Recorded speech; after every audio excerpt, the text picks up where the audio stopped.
memberikan pengaruh, ya, itu adalah peningkatan prestasi. Nah,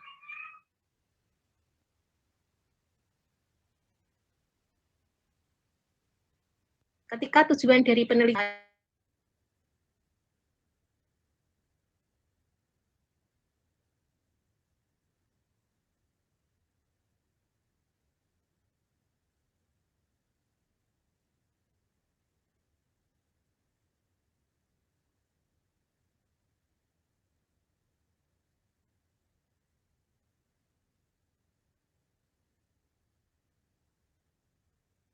hanya untuk merefresh lagi, variabel independen adalah variabel yang akan memberikan pengaruh.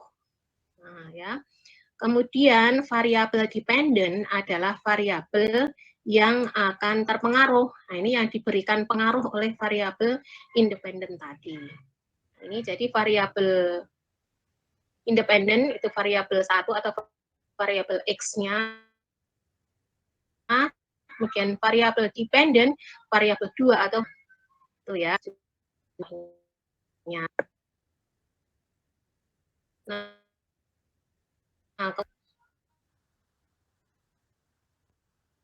ini yang selanjutnya menentukan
oleh para ahli di bidang yang Anda teliti itu.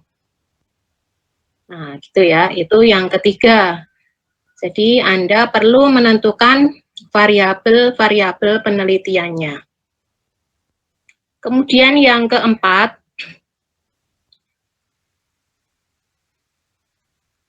menyusun judul penelitian. Nah, ini Mbak Elsa menyimak nggak ya? Kita sudah Laptopnya sampai... nge-lag, Bu. Rising mungkin, Bu. Ya, oke. Silahkan didengarkan saja ya. Menyusun judul penelitian. Menyusun judul penelitian itu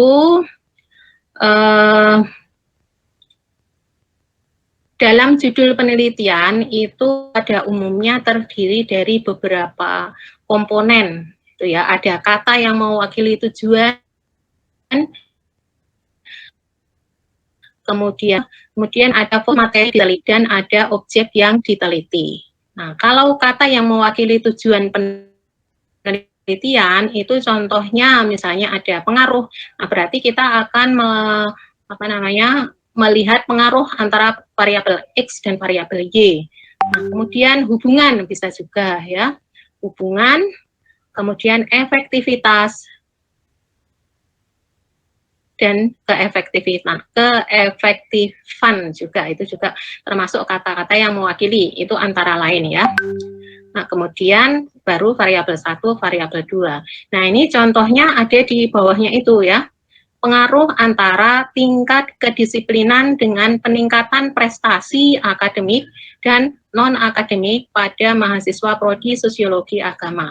Nah, di situ sudah ada warna yang berbeda-beda ya, sudah saya kasih warna yang berbeda.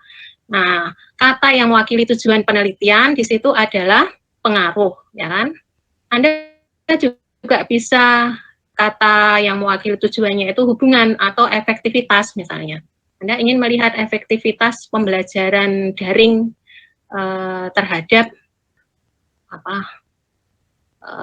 terhadap kedisiplinan mahasiswa misalnya. Nah, itu bisa juga. Jadi variabel X-nya, kalau di sini variabel X-nya itu yang merah itu tingkat kedisiplinan. Nah, kemudian variabel Y-nya peningkatan prestasi. Nah, ini peningkatan prestasi itu kan masih secara umum ya. Nah, fokusnya di apa? Nah, peningkatan prestasi akademik dan non-akademik. Nah, ternyata kita sudah membuat fokus materi yang akan diteliti itu pada prestasi akademik dan non-akademik. Kemudian objek yang diteliti adalah mahasiswa prodi sosiologi agama. Nah, ini jadi dari judul itu sudah mencakup 5 komponen tersebut ya, sehingga Anda nanti bisa menyesuaikan variabel X-nya apa, variabel Z-nya apa, atau variabel independennya apa, variabel dependennya apa, kemudian kata yang mewakili tujuannya apa, kemudian setelah itu fokus materi yang diteliti. Jadi tidak hanya di variabel Y-nya itu secara garis besar, tapi sudah lebih spesifik gitu ya. Kemudian objek yang diteliti itu siapa? Ini sudah jelas semua ya, jadi dari pengaruh sampai mahasiswa sosiologi agama itu sudah menjelaskan kelima komponen dari judul penelitian kuantitatif. Nah, kemudian langkah berikutnya setelah Anda menyusun judulnya, tentunya ketika Anda sudah merumuskan masalah, pasti Anda akan menyusun latar belakang masalah, itu kan, latar belakang masalah. Karena judul itu kan di komponen pertama, judul. Tapi proses untuk mendapatkan judul itu kan tadi ya, tadi yang dari 1 sampai 4 itu proses Anda untuk mengeksplorasi judul Anda. Nah, setelah Anda menemukan judulnya, tapi judul itu kan Anda perlu menemukan variabel-variabel apa yang akan dijadikan. Jadi ketika Anda akan menentukan variabel X maupun variabel Y-nya, Anda perlu membuat peta konsep juga. Kalau Anda tertarik dengan, jadi isu yang pertama itu apa yang menarik bagi Anda. atau sesuatu yang sedang dibicarakan saat ini misalnya. Jadi penelitian yang bagus itu kan juga misalnya membahas tentang sesuatu yang menjadi perbincangan hangat, itu juga bisa dijadikan sebagai bahan. Nah, kemudian ketika Anda sudah menemukan payung besar dari judul penelitian Anda, jadi tentang apa itu misalnya kalau saat ini tentang apa ya, mungkin yang menjadi hot issue dalam pemberitaan di media, misalnya tentang ujaran dari tentang apa namanya itu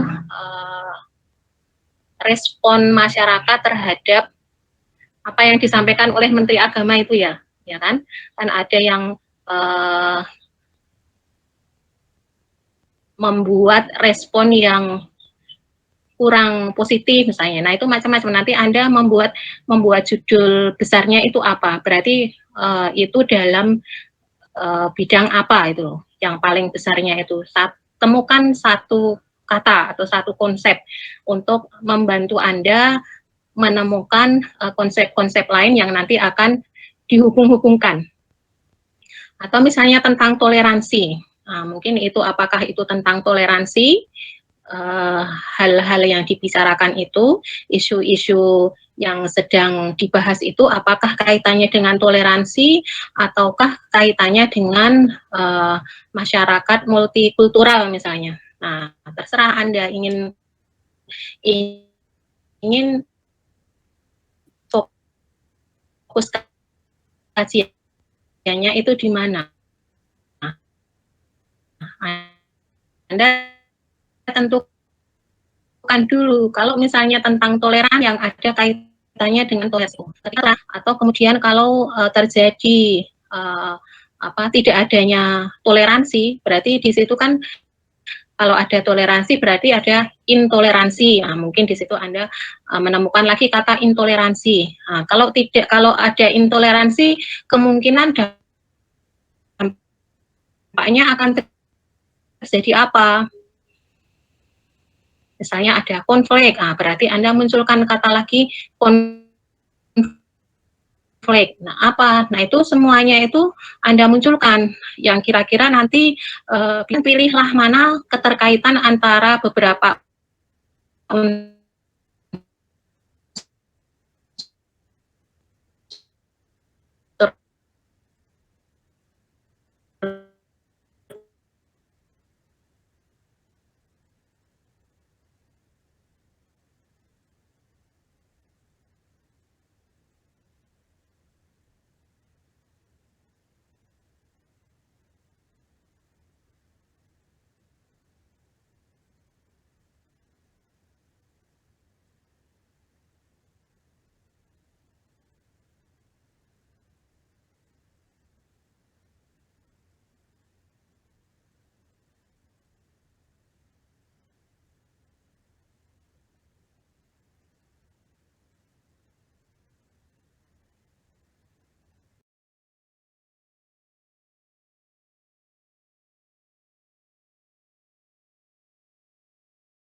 variabel Y-nya, bagaimana peningkatan prestasi akademik dan non-akademik pada mahasiswa prodi sosiologi agama.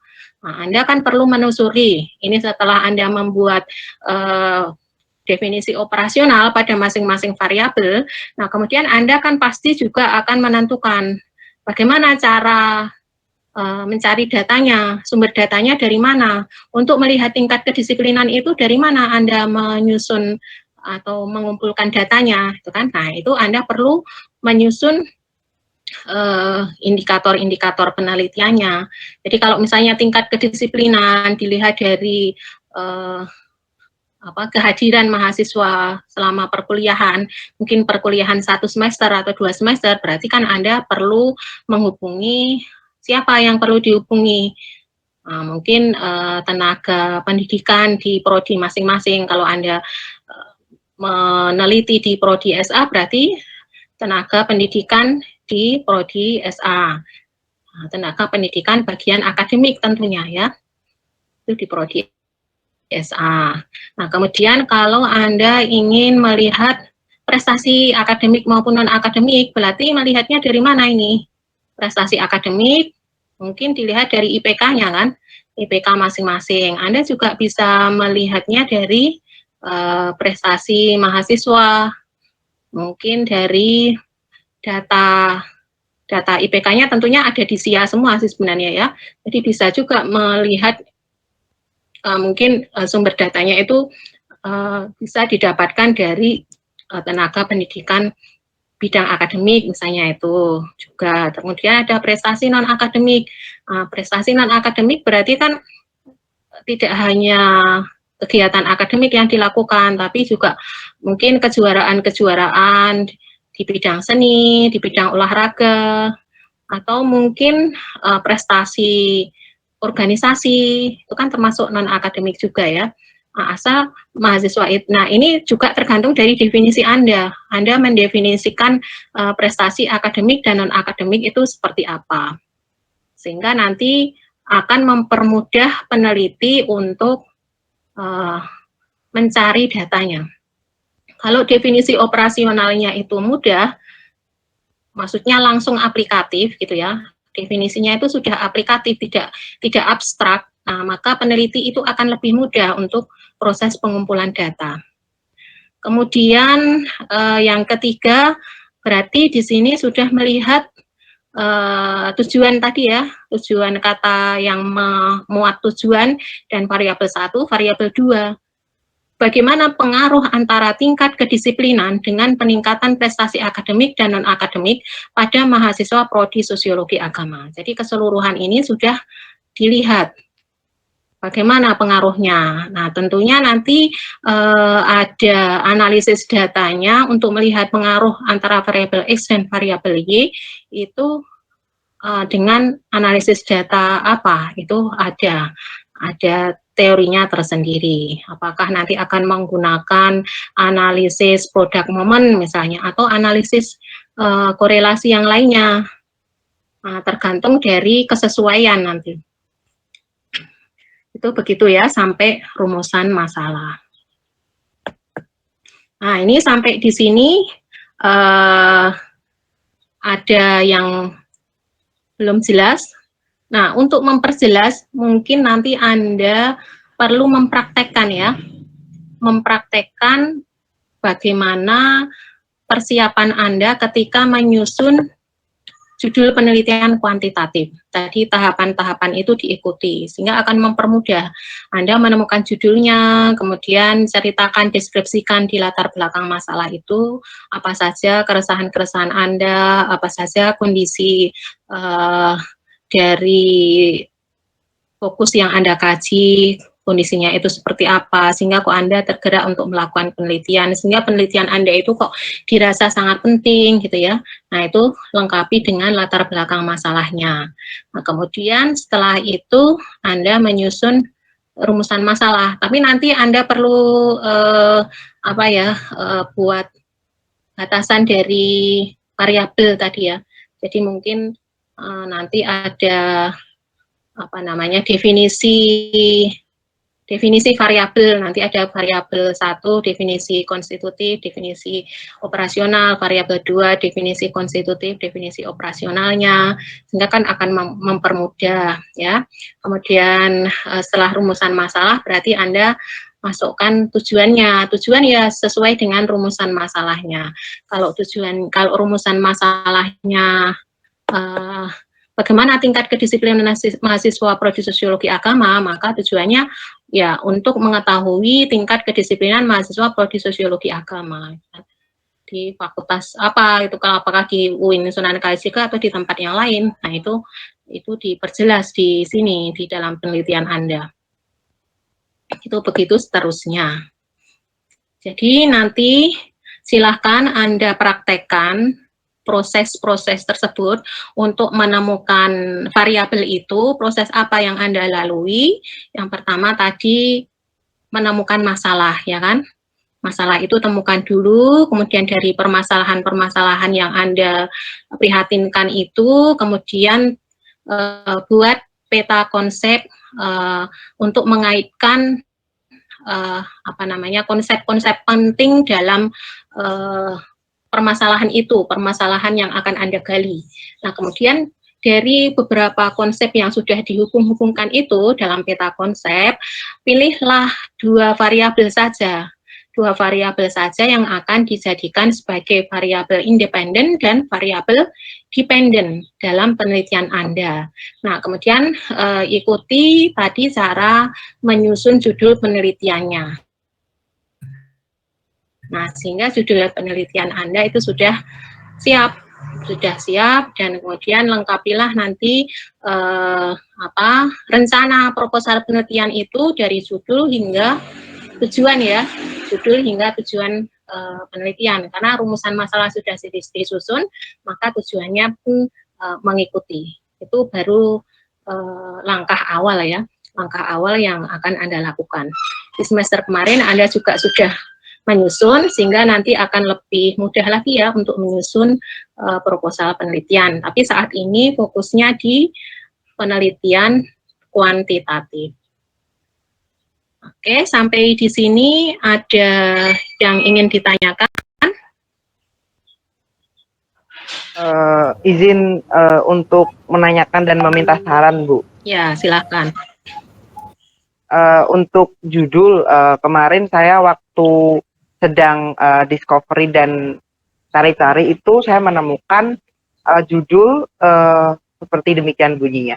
Pengaruh religiusitas terhadap perilaku PMO pada masyarakat X. Nah, di sini saya ingin dikontekskan pada mahasiswa di Universitas Islam Sunan Kalijaga. Nah, itu penelitian tersebut itu tujuannya itu menguji kaitan variabel,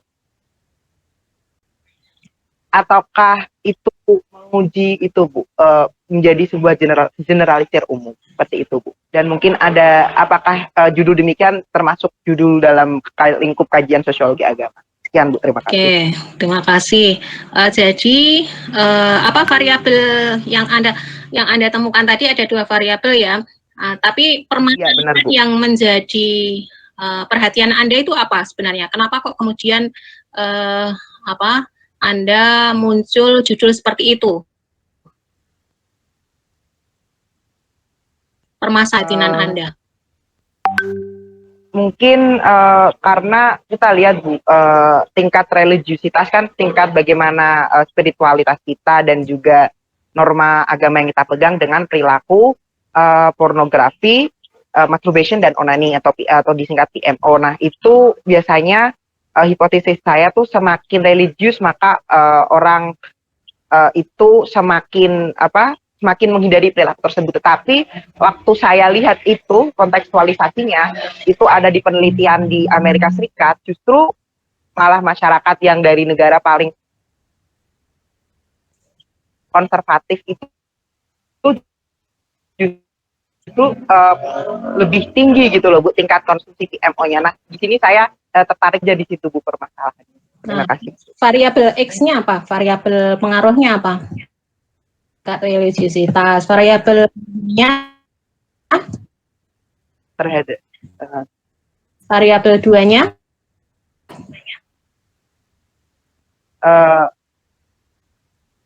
Perilaku PMO. Perilaku PMO. Apa kepanjangan PMO? Pornografi, masturbasi, Yang onani. berikutnya, yang ketiga. Tujuan dari bentar. Fokus materi yang diteliti apa? Fokus materi yang saya teliti, apakah apa namanya, semakin religius seseorang itu akan semakin menghindari seperti itu.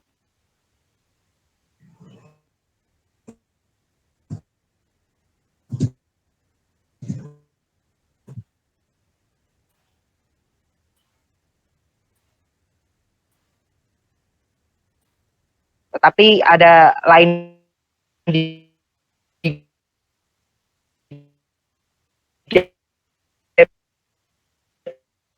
itu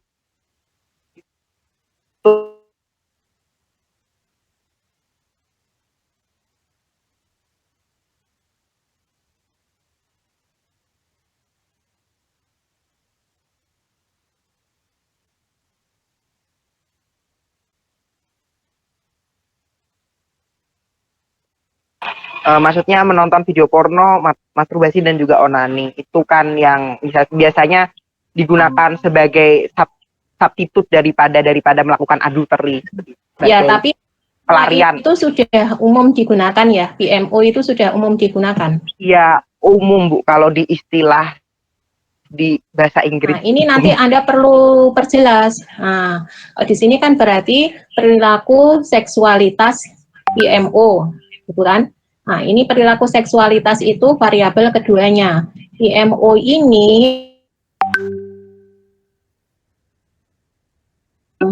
langkah tadi yang sudah saya sampaikan ya, fokus materi yang diteliti. Anda ingin meneliti perilaku seksualitas, tapi hanya yang terkait dengan ini tadi ya, pornografi, masturbasi, dan onani. Jadi ketika seseorang menonton video porno gitu ya, kemudian ada efek, beberapa efek seksualitas yang muncul gitu maksudnya. Iya Bu. Itu nanti mungkin apakah itu nanti apa namanya, justru semakin religius itu semakin tinggi konsumsinya atau semakin rendah seperti itu yang mungkin saya ingin paparkan. Terus yang menjadi objek penelitiannya, objek atau subjek ya? Mungkin awalnya saya pikiran untuk nanti membuat Google Form yang nanti saya edarkan begitu Bu, dengan apa namanya kerahasiaan identitas seperti itu Bu. Di mahasiswa di mungkin kalau pikiran saya ini baru di sosiologi agama atau mungkin nanti mahasiswa sosiologi agama. Terus yang akan Anda lihat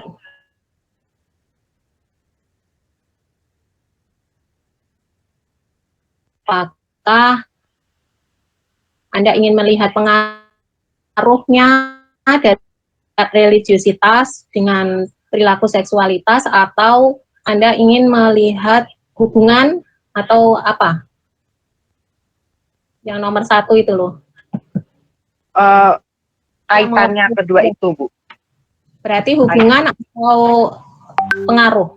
Ya, pengaruh religiusitas terhadap perilaku tersebut, ataukah nanti itu semakin rendah atau semakin tinggi.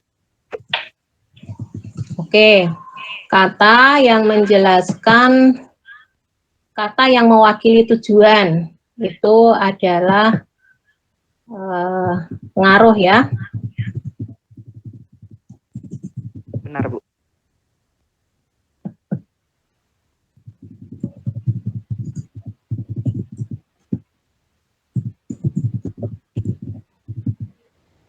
Oke, jadi ini kan Anda sudah menentukan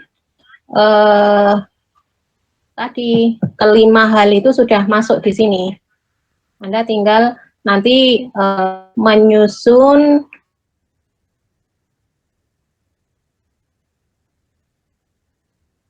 nanti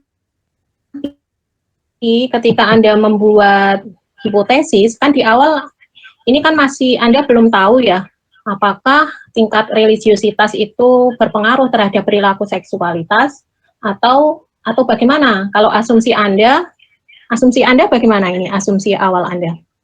Seperti yang saya jelaskan tadi Bu, asumsi saya itu semakin religius itu justru akan lebih mengurangi hal tersebut Nah, begitu.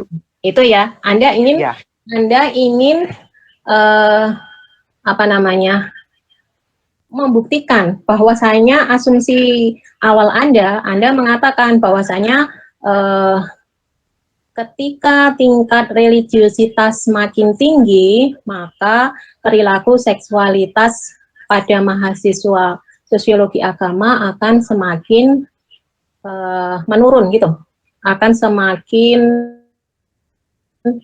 berhati-hati atau menurun ya, istilahnya ya. dihindari justru. Nah, seperti itu misalnya di awal. Nah, Anda akan membuktikan itu. Nah, kalau sudah nanti disusun angket, kemudian Anda sebarkan kepada para responden, ternyata kok jawabannya setelah dianalisis semuanya jawabannya tidak sesuai dengan hipotesis Anda. Berarti hipotesis Anda ditolak itu nanti. Ya, kalau tidak sesuai kok ternyata terpatahkan, terbukti dengan beberapa data yang sudah ditemukan. Nah, Anda hanya berasumsi saja di awal. Nah, untuk membuktikan bahwa asumsi Anda benar, maka Anda perlu melakukan penelitian. Nah, penelitian Anda itulah nanti yang akan menjadi apa? Menjadi jawaban tuh. Jadi itu dalam penelitian instrumen penelitian itu harus mewadahi semua variabel yang ada, sehingga apa yang Anda inginkan itu bisa terungkap gitu ya, bisa terdeteksi, bisa Anda eksplorasi dari para responden. Para responden itu bisa memahami semua yang ingin Anda cari gitu loh. Paham nggak maksud saya? Paham Bu, berarti nanti itu dalam menentukan pengambilan datanya itu kita memang harus benar-benar menspesifikasikan indikator yang akan dijadikan sebagai Iya, angka seperti betul. itu. Baik. Iya, betul. Kalau Anda nanti membuat definisi operasionalnya masih kurang jelas, sehingga ketika nanti menyusun indikator kan sebenarnya masih bisa dua, padahal sebenarnya itu kalau diungkap lebih dalam lagi ada mungkin bisa muncul 5 gitu kan. Nah, ketika ada 5 indikator, dari masing-masing indikator itu mungkin nanti akan muncul beberapa pertanyaan. Mungkin masing-masing indikator ada yang bisa dituliskan untuk instrumen angket ya. Jadi pertanyaan-pertanyaan atau pernyataan dalam angket itu disebut instrumen angket. Nanti ada 1, 2, 3 itu namanya instrumen angket. Tapi instrumen angket itu nanti merupakan jabaran dari indikator atau apa ya, cara mengukur dari variabel toh. Bagaimana cara mengukur tingkat religiusitas? Berarti tingkat religiusi yang Anda susun. Kalau ada A, B, C, D gitu misalnya. Ada A, kemudian dari A itu kan baru satu indikator. Nah, indikator pertama ternyata nanti akan muncul 2 pertanyaan. Berarti kan di situ kalau misalnya ada 5 indikator, berarti ada 10 pertanyaan. Itu baru di variabel 1. Nah, kemudian variabel kedua, perilaku seksualitas yang Anda maksudkan di sini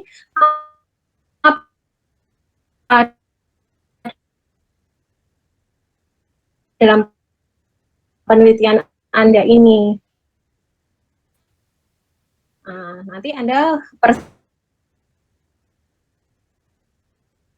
jelas dengan sejelas-jelasnya gitu ya. Ketika itu akan lebih dan menyusun angketnya pun, tapi ketika sampai ke responden, ya kok instrumen penelitian itu yang tidak dipahami oleh responden karena terlalu muter-muter gitu ya, misalnya harusnya ngomongnya kan yang simple aja, simple yang mudah dipahami gitu ya. Kadang-kadang kita ngomong panjang lebar itu kan intinya cuman satu kalimat kan, misalnya gitu. Jadi coba membuat kalimat yang mudah dipahami dan tidak terlalu rumit, tidak terlalu bertingkat-tingkat kalimatnya.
Teorinya misalnya apa? Kamu sudah menemukan teori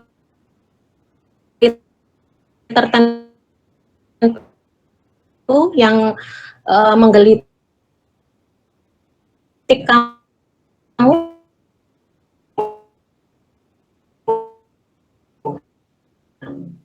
Misalnya apa ya?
Dulu yang perlu Anda gagas itu ya, Anda ungkap.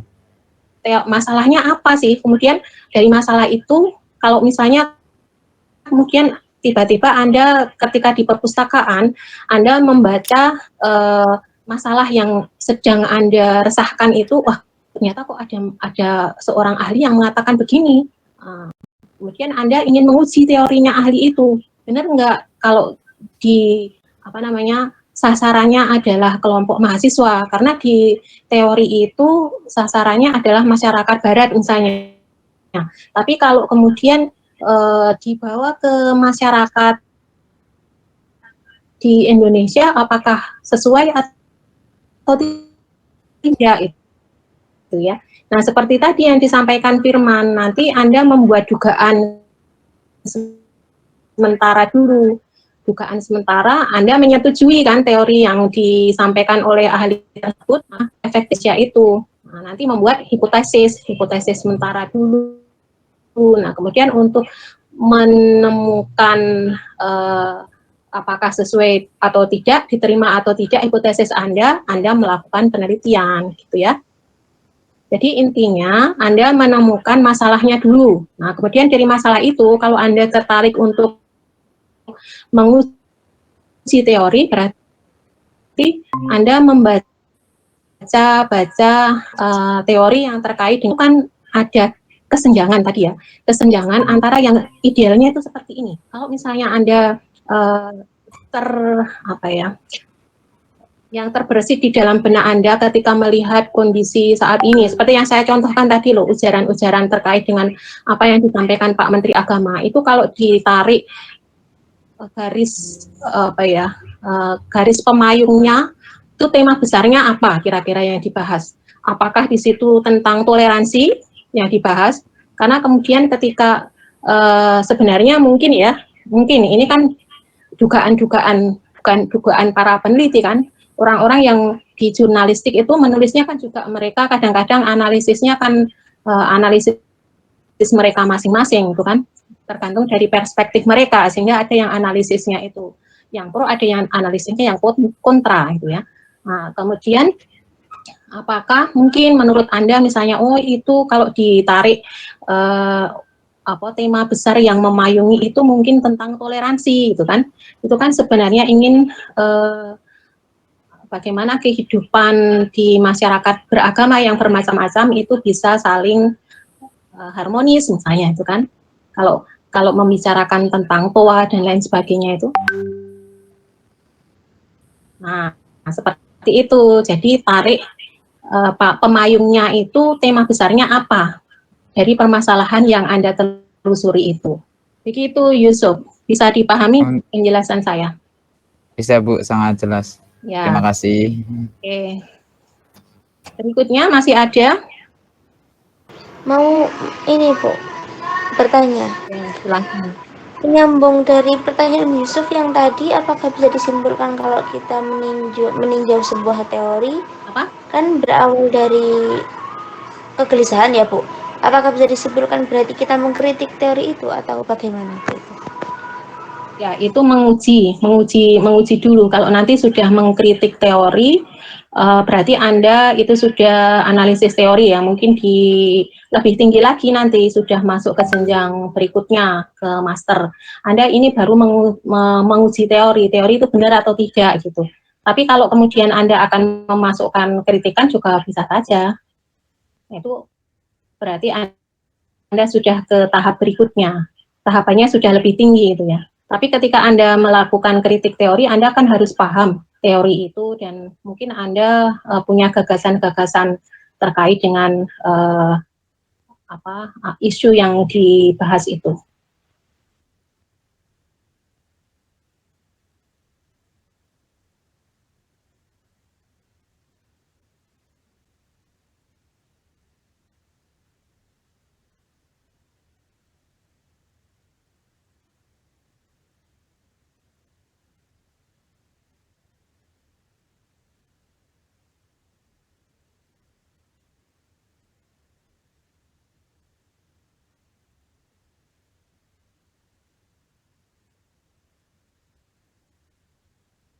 Begitu ya, dalam skripsi itu apa yang menjadi statement yang Anda muat di situ itu harus kuat.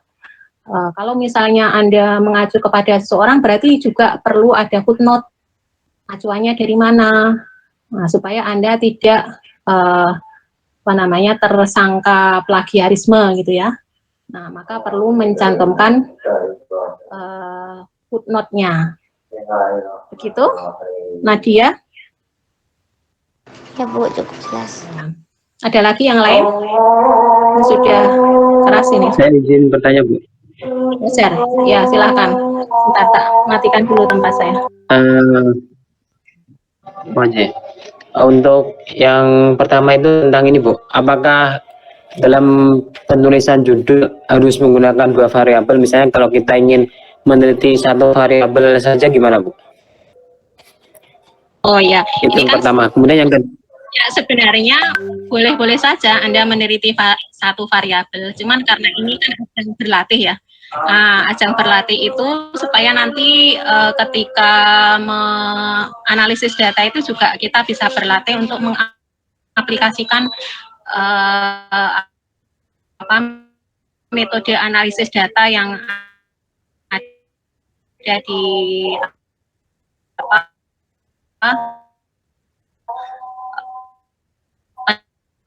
penelitian dengan pendekatan kuantitatif. Kalau dalam penelitian secara umum itu bisa saja variabel, cuman alat itu saja. Jadi mengerti berbagai hal gitu ya. Gitu Fajar. masih bingung terkait operasional terkait mengaruh tingkat kedisiplinan. Nah itu bagaimana ini loh tingkat kedisiplinan itu seperti apa kan itu menjadi faktor penting dalam menentukan nanti question instrumennya. Nah itu kita acuannya itu kemana Bu? Misalnya tingkat disiplin itu banyak sekali. Misalnya kalau tadi mahasiswa UIN itu dalam disiplin misalnya disiplin dalam masuk kuliah online atau mungkin disiplin dalam mengumpulkan tugas atau disiplin hal-hal lain itu mengacunya itu kemana Bu? Oke, jadi Anda membuat definisi. Definisi konstitutif itu kan berasal dari kamus atau berasal dari ahli yang membuat definisi, yang seperti saya sampaikan sebelumnya. Misalnya sudah ada kalau misalnya terkait dengan persepsi misalnya, persepsi itu kan hal-hal yang berkaitan dengan psikologi kan, aspek psikologi. Nah itu mungkin persepsi itu sudah mendefinisikan, ada seorang ahli yang mendefinisikan tentang persepsi. Nah, persepsi itu, definisi dari ahli itu bisa menjadi acuan. Nah, kemudian kan Anda menemukan beberapa definisi dari beberapa ahli terkait dengan persepsi, atau mungkin juga dari kamus. Tapi kok rasanya, kok ini ya yang saya mau itu sebenarnya tidak hanya itu. Nah, mungkin kalau definisi satu orang ahli saja itu kok belum cukup. Nah, bisa Anda menggabungkan beberapa definisi dari para ahli itu dan Anda membuat definisi operasional. Definisi operasional itu definisi yang Anda mau untuk membantu secara teknis bagaimana Anda nanti akan mengungkap data Anda. Ya, dari definisi operasional itu membantu Anda untuk menemukan indikator-indikator penelitiannya. Begitu. Jadi Anda rasional. Jadi kan saya mengatakan tadi. Jadi yang dimaksud kalau misalnya tingkat kedisiplinan ya, yang dimaksud tingkat kedisiplinan dalam penelitian ini adalah berarti kan dalam penelitian Anda khusus untuk tingkat kedisiplinan dalam penelitian Anda itu apa? Tapi mengacu dari definisi para ahli itu. Misalnya Anda menemukan kedisiplinan dari kamus bahasa Indonesia artinya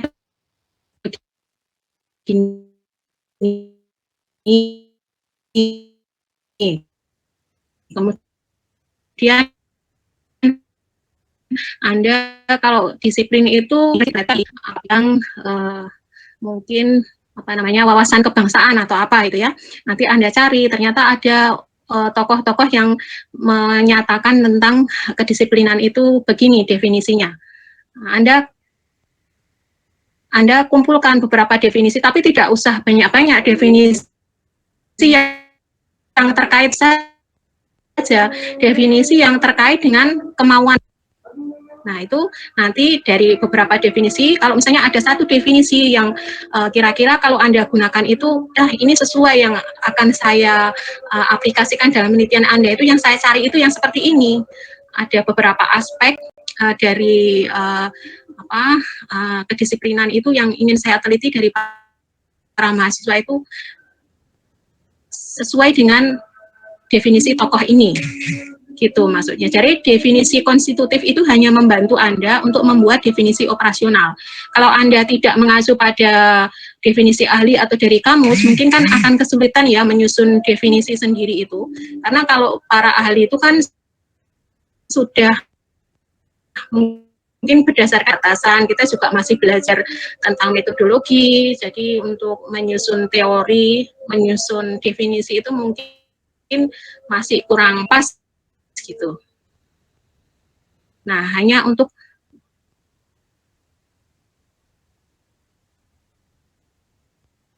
menjembatani, memfasilitasi supaya Anda lebih mudah menyusun definisi operasional.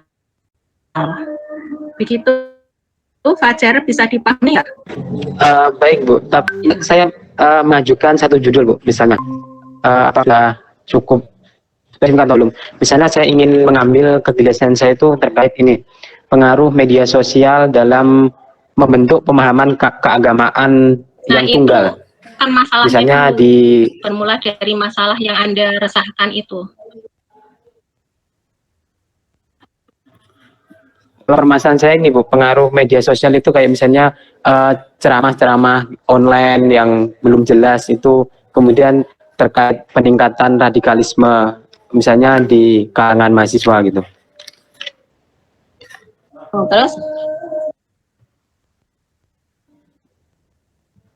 Terus Anda menemukan apa di situ?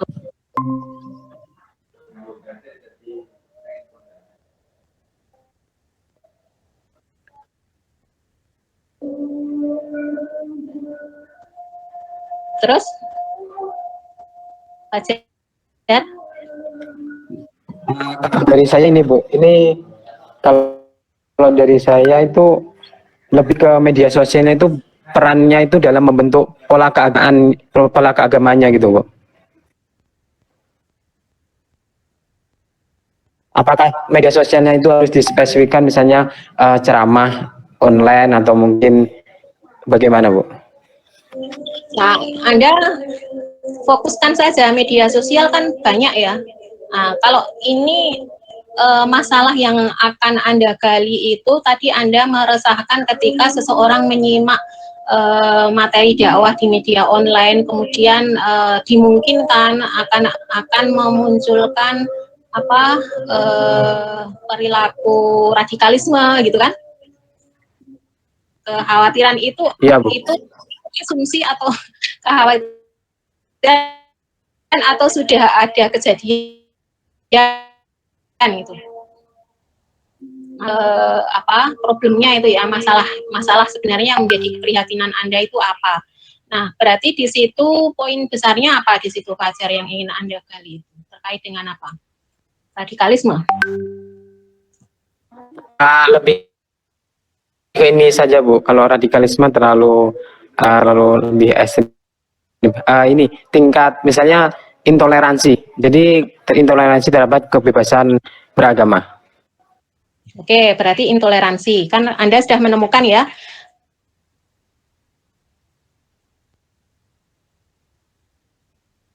satu konsep ini apa kalau akan dengan konsep yang lain?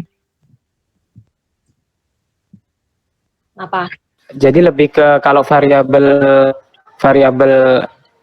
itunya yang mempengaruhi itu lebih ke media sosial. Media sosial itu misalnya ada di sana banyak sekali ceramah-ceramah yang kadang masih menyimpang atau mungkin tidak rahmatan lil alamin. Nah, itu kemudian mempengaruhi terhadap pola pembentukan agamaan misalnya mahasiswa X terhadap intoleransi itu. Jadi berperilakunya intoleransi.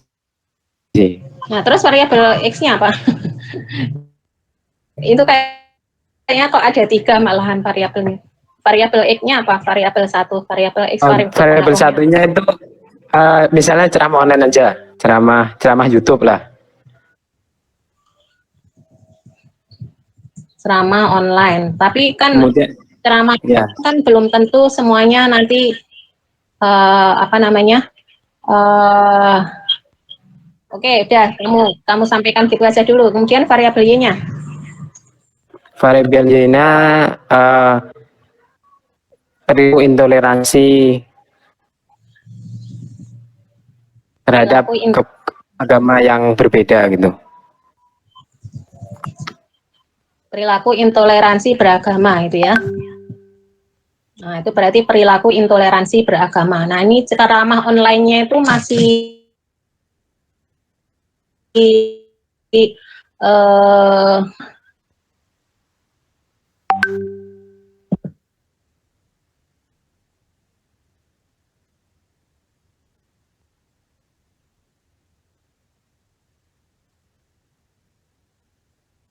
Anda perlu perjelas nanti ya. Itu ada pilihan ceramah online yang kan ada yang netral, ada yang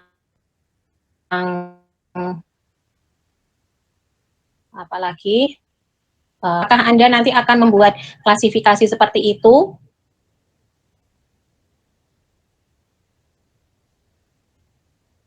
Itu kan variabel nilai dari variabel Anda. Terus objek penelitiannya siapa?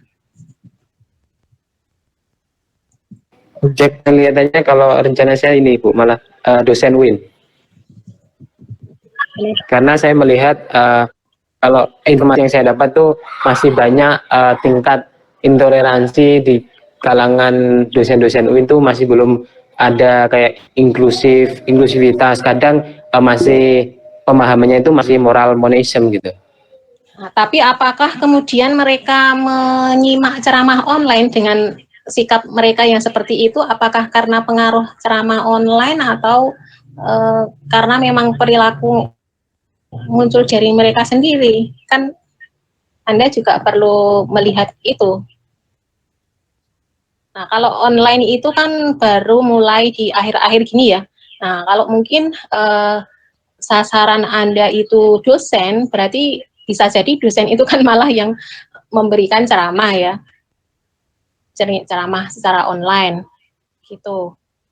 Nah, nanti Anda perlu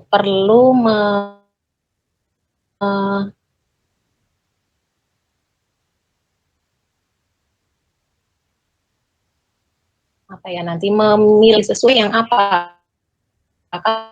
Kalau misalnya ada ke dosen tadi, apakah ketika di UIN juga menyimak ceramah online? Nah, berarti Anda perlu menelusuri nanti ketika untuk menemukan mereka yang menyimak ceramah online atau tidak itu kan. Nah, kalau yang mereka yang menyimak ceramah online baru kan yang sesuai untuk dijadikan responden.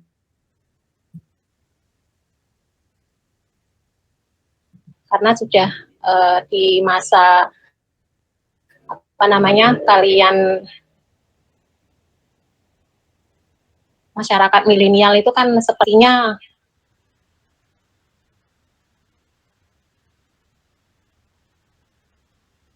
akses internet itu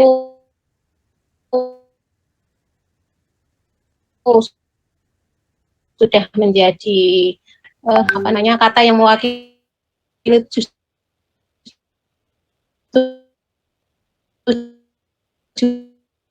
tujuannya apa?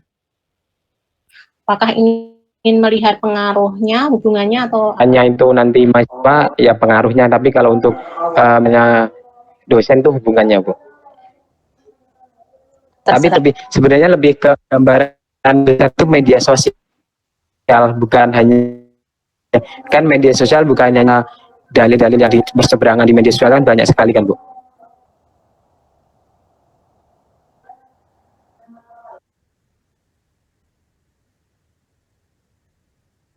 Berarti kalau ada sesuatu masih kurang di situ, kalau hanya media sosial. Apanya dari media sosial yang ingin dilihat? Apanya dari media sosial?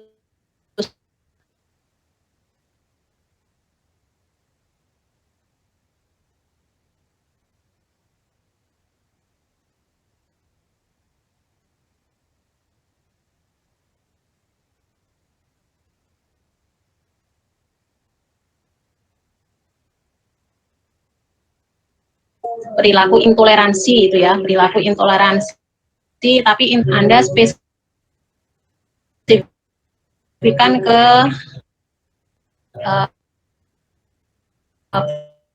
beragama. Nah, bias itu apa? Itu belum jelas.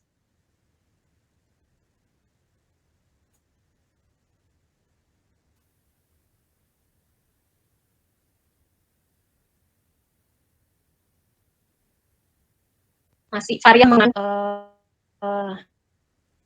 nilai variabelnya. Perilaku intoleransi beragama. Nah, kalau untuk variabel X-nya itu saya juga masih, tapi lebih ke media sosial. Tapi media sosialnya saya ini, kalau saya sebut media sosial kan juga masih general, masih umum. Media sosial, Nanti mungkin tapi saya media pikirkan sosial lagi dulu, sangat Bu. luas ya.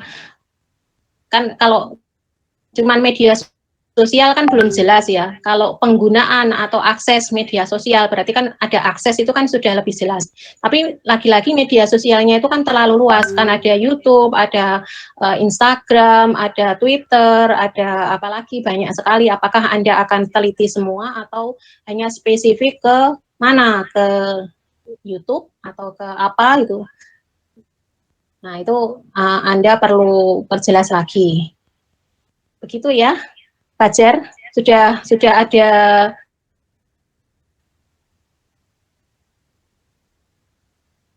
Baik, Bu. Silakan. Paling tidak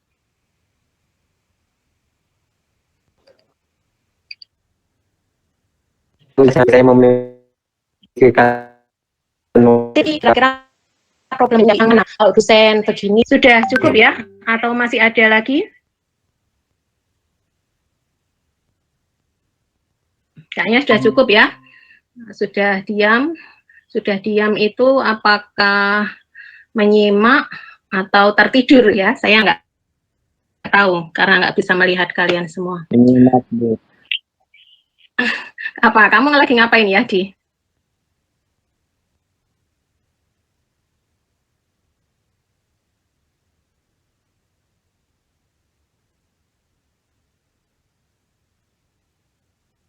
Mudah-mudahan nanti sampai bermimpi ya menemukan judul yang tepat untuk penelitian kuantitatif Anda. Mungkin untuk pertemuan siang ini kita akhiri sampai di sini dulu, membaca hamdalah bersama-sama.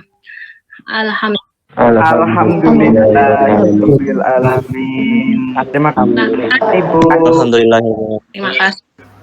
Ya, Terima kasih, Bu. sudah Sehat selalu, Bu. Terima kasih banyak Ibu. Sehat selalu. saya akhiri dulu. Assalamualaikum warahmatullahi wabarakatuh. Waalaikumsalam warahmatullahi wabarakatuh. Waalaikumsalam warahmatullahi wabarakatuh.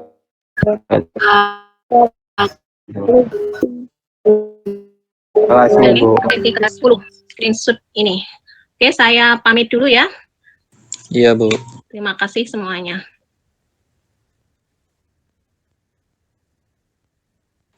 Terima kasih juga, Bu.